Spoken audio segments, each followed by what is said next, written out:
My name is Isabel Wheeler, and I'm 29 years old.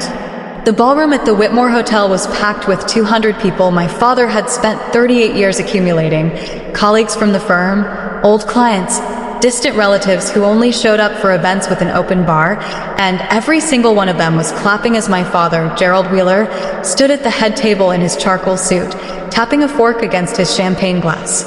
This was his retirement dinner, the culmination of a career spent building Wheeler and Associates from a 2-room office into one of the most respected accounting firms in the state, and I had flown in from 3 states away just to be here, just to watch him have this moment.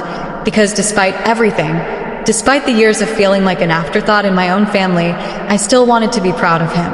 My husband, Theo, sat beside me in his navy suit, his hand resting on my knee under the table, and I remember leaning into him and whispering that I hoped my father would say something kind tonight, something that would make the drive worth it, something that would make me feel like I belonged to this family the way my brother Preston always seemed to. Preston sat 2 seats down from my father, his wife beaming beside him, their 2 kids dressed in matching outfits, the picture-perfect family my father had always paraded around like a trophy.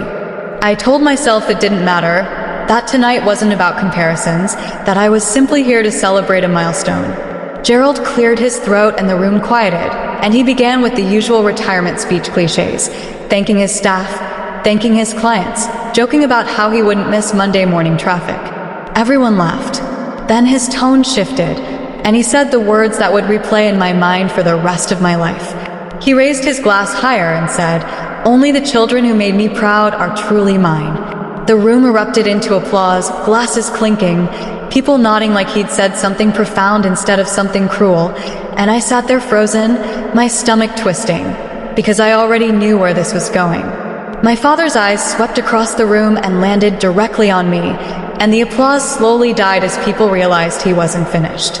He looked at me in front of 200 people, in front of my husband, in front of colleagues I had grown up watching him respect, and he said, "You can leave." Just like that. 3 words, delivered as casually as if he were dismissing a waiter. I felt my face go hot, my ears ringing, the room tilting slightly as every head turned toward me. Preston's wife covered her mouth.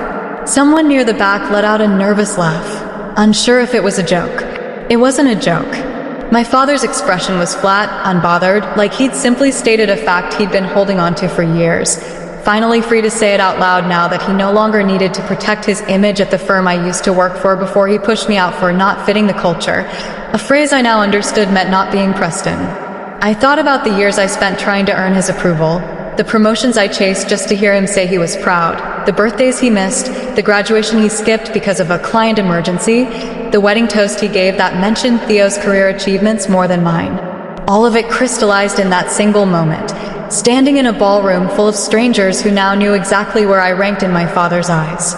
My hands were trembling as I gripped the edge of the table, and I began to stand, because what else was there to do? What else could I possibly say that wouldn't sound like begging for a love that was never going to come? I stood up slowly, my chair scraping against the marble floor, the sound cutting through the silence like a blade. I could feel 200 pairs of eyes on me, some pitying, some smug, some just uncomfortable, and I thought this was it. This was the moment I would quietly walk out of my father's life the same way he had spent years quietly walking out of mine emotionally, even when he was physically present. But then, just as I turned toward the exit, I heard the second chair scrape against the floor. Theo stood up beside me, buttoning his suit jacket with a calm, deliberate motion that felt louder than any words could have been. The room, which had been holding its breath waiting for my exit, suddenly shifted its attention to my husband, and I watched confusion ripple across my father's face, because Theo wasn't supposed to be the one making a scene. My father had never taken Theo seriously, always treating him like a quiet accessory to my life rather than a man with his own history, his own influence, his own reasons for being invited to sit at that head table in the first place. Theo looked at my father with a composure that unsettled the entire room, and he reached into his jacket pocket, pulling out his phone with the same unhurried confidence he used in board meetings, and he said, loud enough for every table to hear, "Before my wife leaves, there's something everyone in this room deserves to know about tonight." My father's smile faltered for the first time all evening, and I felt Theo's hand find mine under the table one last time before he stepped forward into the center of the room. the entire ballroom now waiting silent to hear exactly what he had to say. Theo stood in the center of that ballroom, phone in hand, and every guest at every table leaned forward slightly, sensing that whatever came next would be the real reason they'd remember this retirement dinner for years. He didn't raise his voice, he didn't need to, because the silence in the room did the work for him. He looked at my father and said, "Gerald, you spent your speech tonight talking about legacy, about pride, about which of your children deserve to carry your name forward. I think it's only fair the room knows the truth about how that legacy was actually built these last 3 years." My father's jaw tightened, and I saw his hand grip the edge of the podium, his composure cracking for the first time in front of the people he'd spent his whole career trying to impress. Theo explained calmly and clearly that 18 months ago, Wheeler and Associates had been on the verge of losing its biggest client, a manufacturing group that made up nearly 40% of the firm's annual revenue, after Preston mishandled a compliance filing that nearly triggered a federal audit.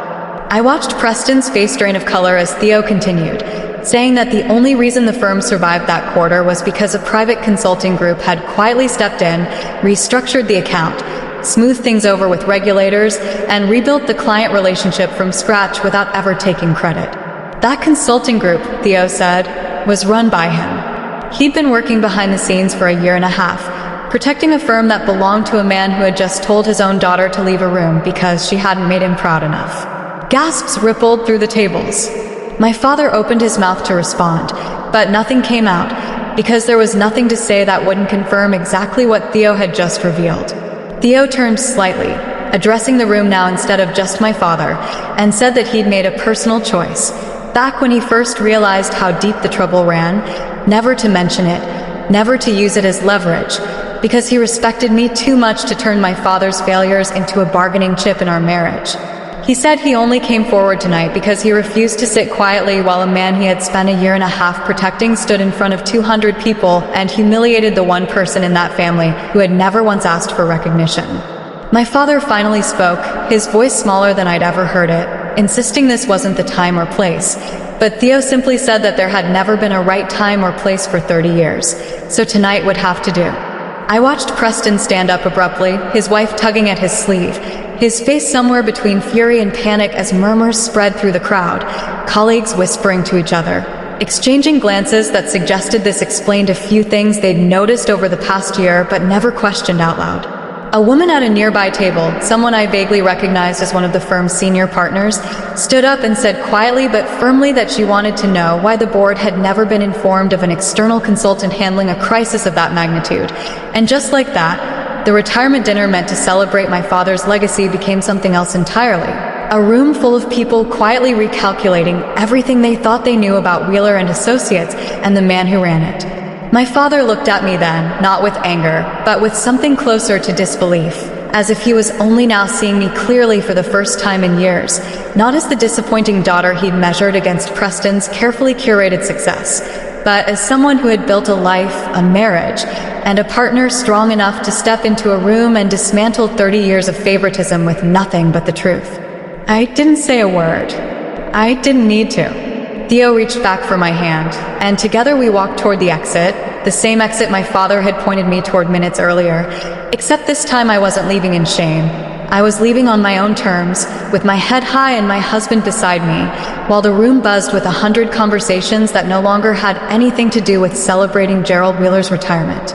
As we reached the doors, I glanced back one last time and saw my father still standing at that podium, alone in front of the crowd he'd spent his life performing for, finally understanding that the child who made him proud wasn't the one who inherited his name, it was the one who built something real without ever needing his approval to do it. Outside, the cool night air hit my face and I finally let myself breathe, and Theo pulled me close and told me he was sorry for springing it on me. But he couldn't watch my father humiliate me one more time without the truth finally coming out. I told him I wasn't upset, I was grateful, because for the first time in 29 years, someone had stood up for me exactly when it mattered most.